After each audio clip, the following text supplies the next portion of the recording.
So my second talk is video playback with the 1541 Ultimate 2. Okay, so ever since I was a kid, I have wanted to have motion video on my Commodore 64.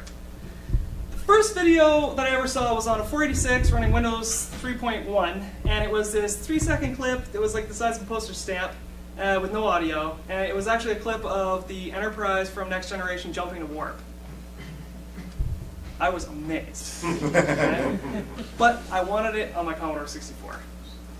So C64 Graphics Modes. The C64 has two native bitmap graphic modes. It's got high-res and multicolor. So in these modes, bitmap data and color data are stored in different parts of memory. So for either mode, a full-screen bitmap is 8,000 bytes, so just under 8K. If you're in high-res mode, you have 1,000 bytes of color data. And if you're in multicolor, it needs 2,001 bytes of color. And the 1 byte, by the way, is the background color for the whole screen.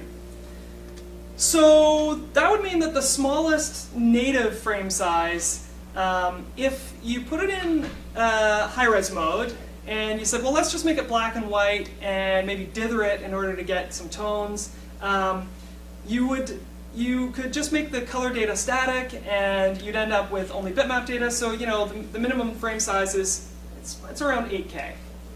So several challenges. Memory size. C64 only has 64K of RAM. So if we just divide, how many frames can we fit? It's a maximum of 8 frames.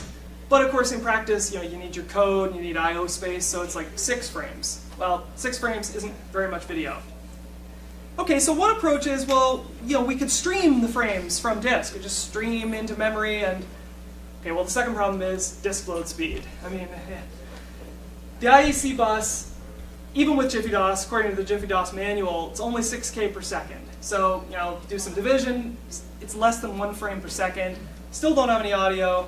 And also the harder you try and read data, the faster you try and read data from the bus, it just completely taps the CPU. Okay, so what about compression, right? That's the obvious move, just compress the frames. And the problem with compression is that decompression requires the CPU, and that takes time away from load speed. So, if you did some really clever work, well, maybe you could get 2 frames per second, but you're not going to get many frames per second. So, video just needs more memory, and it needs more CPU horsepower. So, sad face, is my C64, is it hopeless to get video on my C64? The Super CPU. Creative Micro Designs released the Super CPU in the mid to late 1990s. It's an accelerator with 20 megahertz, and it has a 16-bit mode, and it has up to 16 megs of RAM. It's like, okay, now we're talking, right? Now this is the thing. Okay, so I demoed a video player for the Wings operating system in Chicago at a Commodore Expo in the early 2000s.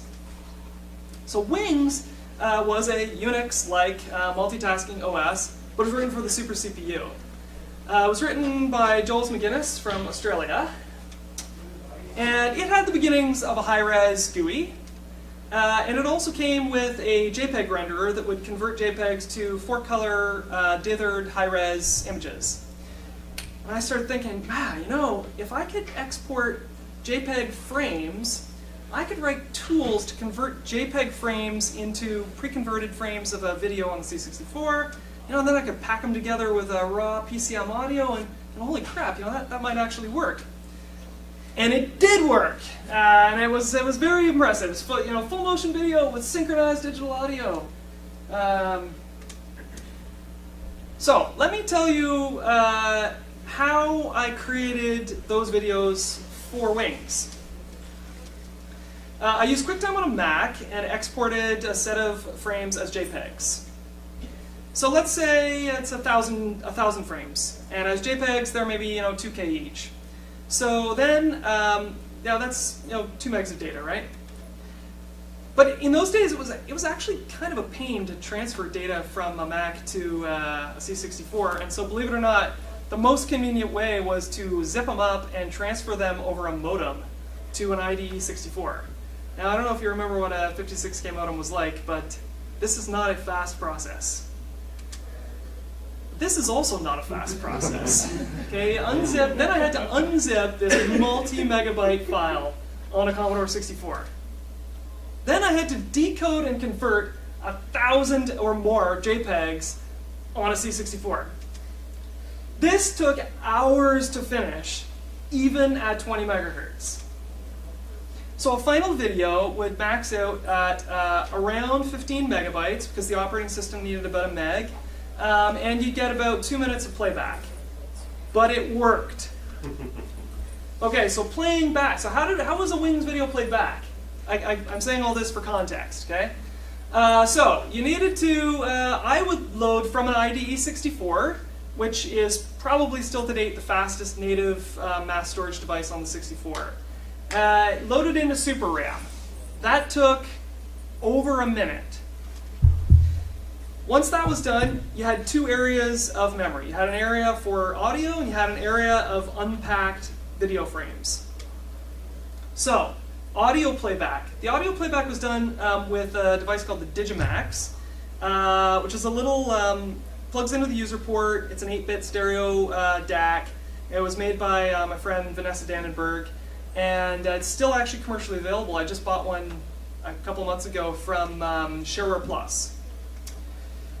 Okay, so there's something about the way that the brain works that if video stutters a little bit, it's actually not really that annoying. But if audio stutters, it's very annoying. Now, I think this is actually for some sort of evolutionary reason. You know, every time you blink, your vision gets disrupted. Every time you look around, so your brain is kind of used to your visuals getting disrupted, but there's kind of a continuity to audio that we're used to. So for that reason, the progress of the audio drove the video frames. So Wings was multi-threaded.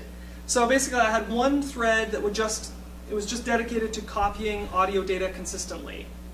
And then ahead of time, it would calculate, well, how many bytes of audio is there going to be per frame? And after that many bytes of audio, it would send a message to the other thread to tell it to push another frame. So then the other thread would copy the frame into a Wings GUI view buffer, and the OS would composite the buffers together onto the screen.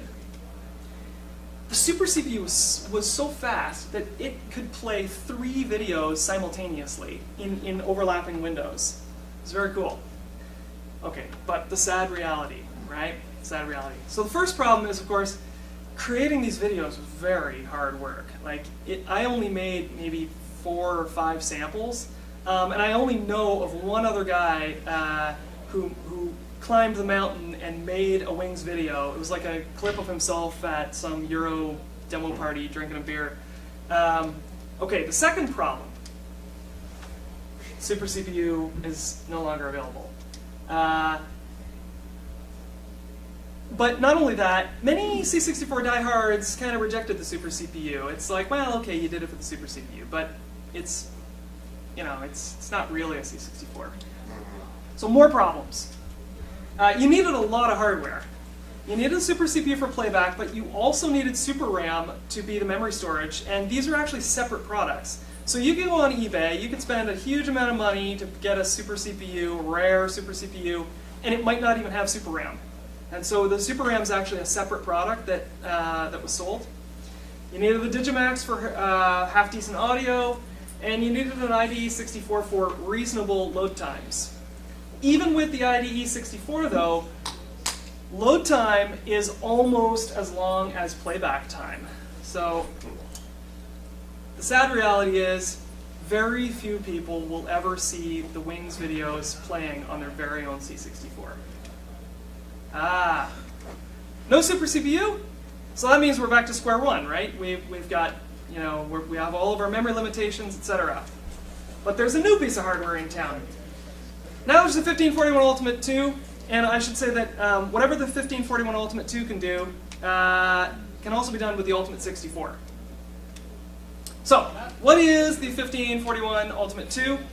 If you don't know, I wrote an epic review of all sorts of stuff that it can do. And you can find that on c64os.com if you're interested. But in a nutshell, it is kind of a fat cartridge that plugs into the user port. It is configurable as a standard REU, a Commodore REU, and it's configurable up to 16 megs of memory. You can see where this is going. It also has access to USB-based storage devices. Plus, it has something very interesting called the Ultimate Audio Module. But best of all, it is commercially available today. So, when I show stuff like this, it's encouragement for people. Oh, one more thing I could do if I went and got a 1541 Ultimate 2 or an Ultimate 64. So, when I got my 1541 Ultimate 2 and I started reading about all the stuff it could do, of course, I thought, I get a video on my 64 game. But this time, the tools available on a Mac or a PC are much better. So, creating an Ultimate video. Here's what you do to create an Ultimate video. You find a video on YouTube that is under 2 minutes and 30 seconds. Okay, we still do have some memory limitations. My personal preference is movie trailers, because they're kind of punchy and they're like a little story, and yeah.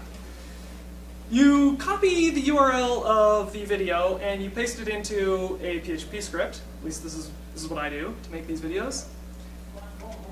And it's done.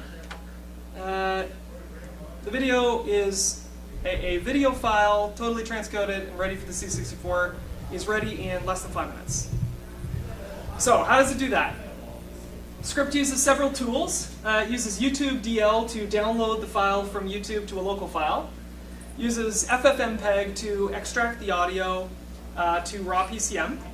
Then it uses FFmpeg again to extract a series of PNG images. Framerate is configurable from 6, 8, 10, 12, 15, or 20 frames per second. I usually use 10 frames. If you want to get a little longer playback, you can lower the frame rate. And if the video itself is just shorter, like it's only 1 minute clip, you can raise the frame rate to get smoother playback. Formatting options are dithered high-res black and white, which I kind of had a demo of this running last year. And now there's also dithered multicolor, thanks to the C64 Graphics Library by Pasi Albert Ohala, I think his name is pronounced. So the resultant video file it's similar in format to the Wings movie file format. It's basically packed, pre-converted frames with a raw PCM audio segment and a header. And it's ready to transfer to your 64. So, old drawbacks overcome. You can create a video now in minutes, not hours. And you can transfer them to your C64 in seconds because you just take the USB key out, stick it in the side of the 1541 Ultimate. I've transferred it to my C64, right? You don't have to transfer it over 56K modem. Okay, this is big. You can load the video into the REU in under 5 seconds. Now, how's that possible? So the Super CPU is an accelerator, but it's not a storage device. So you had to have your storage device, and then you need a C64 program to read the data off the storage device, read it through the CPU, and put it into Super RAM. But the 1541 Ultimate is a storage device, and it's an Ultimate Audio Module, and it's an REU, and it's all rolled into one device. So you can use the C64 to send a message to the 1541 and tell it, take this file and load it into the REU. And it will load it into the REU in the back end very quickly. Digital audio. So, let's talk digital audio for just a moment. Pushing digital audio on a stock C64 is actually very CPU intensive. So let's say that the quality of audio is something reasonably low, like 11 kilohertz 8-bit mono. That's 11,025 bytes per second. So now let's say it takes maybe an average of, say, 18 cycles per sample. That's 18 times 11,025 samples per second. That's darn near 200,000 cycles per second. But on a 1 megahertz machine, that's like 20% of the CPU just to push raw audio data out the Digimax on user port. You can imagine that if you were to increase that sample rate to say, I don't know, 22 kilohertz, 8-bit stereo, all of a sudden it would take 80% of the CPU just to push the audio. Okay, the ultimate audio module. The ultimate audio module is something you can enable on the 1541, and it activates a small range of I/O addresses. And what it does is it plays audio samples directly out of the RU memory. So it has audio hardware with an audio out jack, and it just plays the samples out of the RU.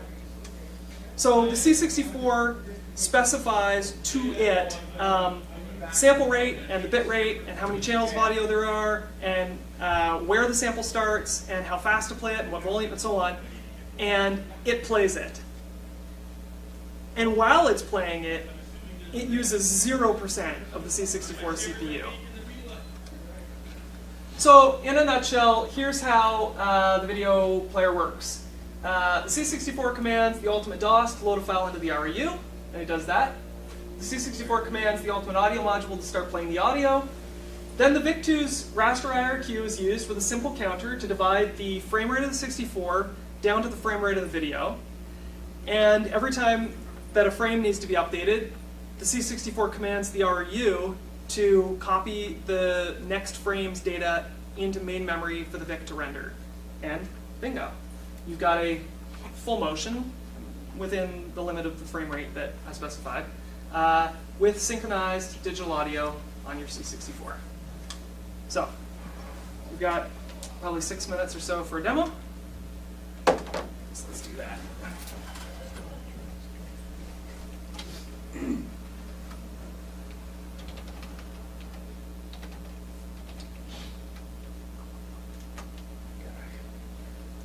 So I'm going to start with this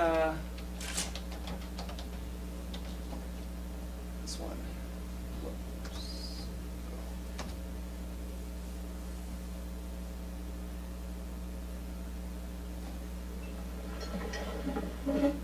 Did you wash your hands with soap? Did you dry them? What?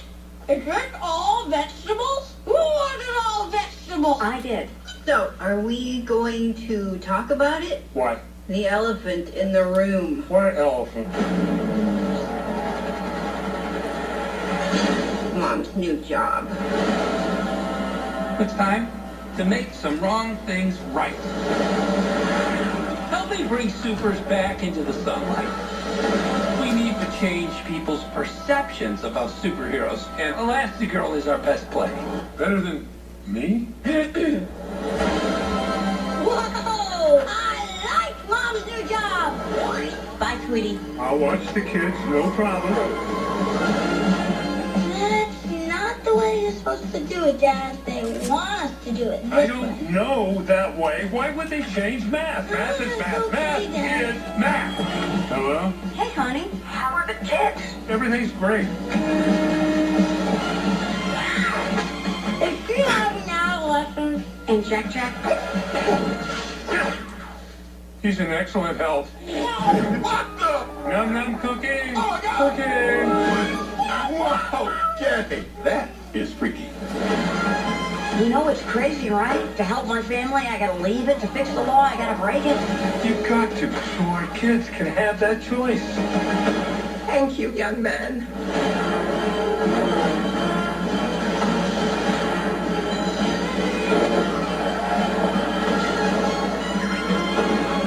Combustion imminent? What does that mean? Ah! It means fire, Robert.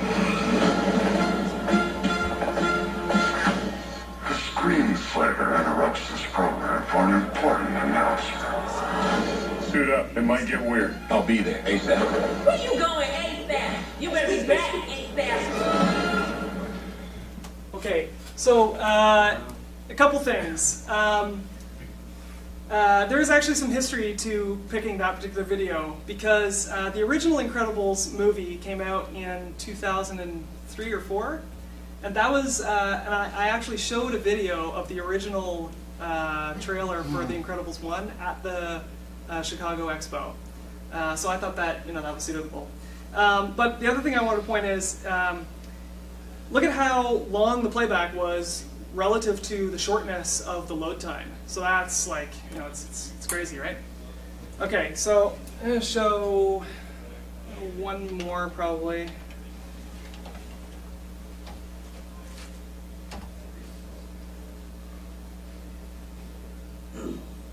My name is Aiden. It's been 7 days since this started.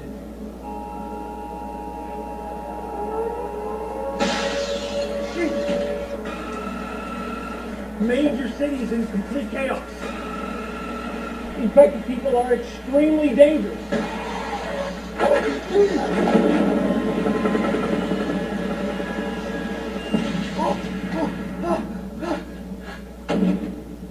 We're starting to see some instances of groups of people fighting back. We do not encourage this. The best way to avoid infection is to completely avoid contact. Find a place to hide and stay there. I've never been by myself more than a day in my entire life. I know at some point I'm going to have to go out there. I'm losing my mind.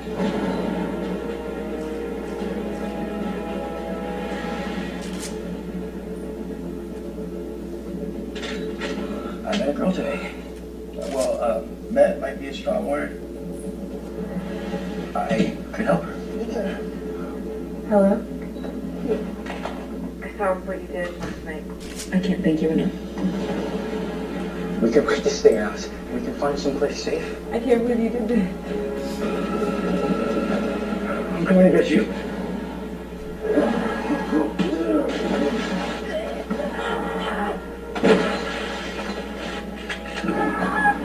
Afraid those spear you got there? I made it. You can't just pick one of those up at the convenience store? You've been alone the whole time. Yeah, Have you killed anybody yet? I have. I'm not gonna leave you there alone. I don't know how much longer I can wait. You can't take care of everybody. You take care of the person you love.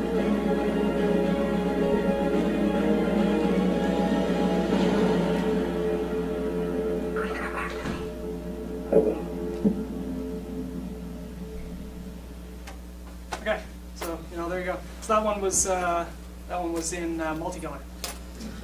Yeah. Any questions? Like Star Trek. Yeah. So this just, if you're curious to know, how many, I created all these videos because it's easy to make them. Do you really want Star Trek? I do. I don't know if anybody else does. Some of them, I like the color ones. How about the competition? Oh. That's not Star Trek. we got 2 more minutes. Have you fight?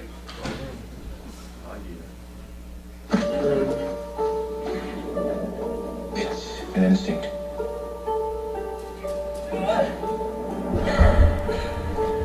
A feeling. The force brought us together.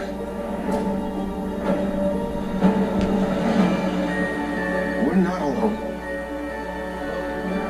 Good people will fight if we lead them. People keep telling me they know me. No one does.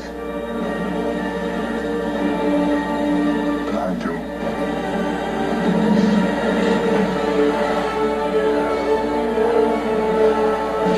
Long have I waited. And now you're coming together.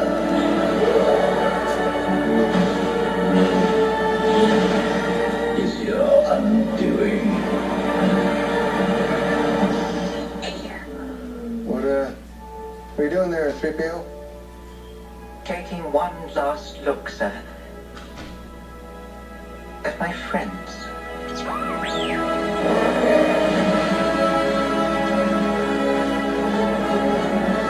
Confronting fear is the destiny of a Jedi.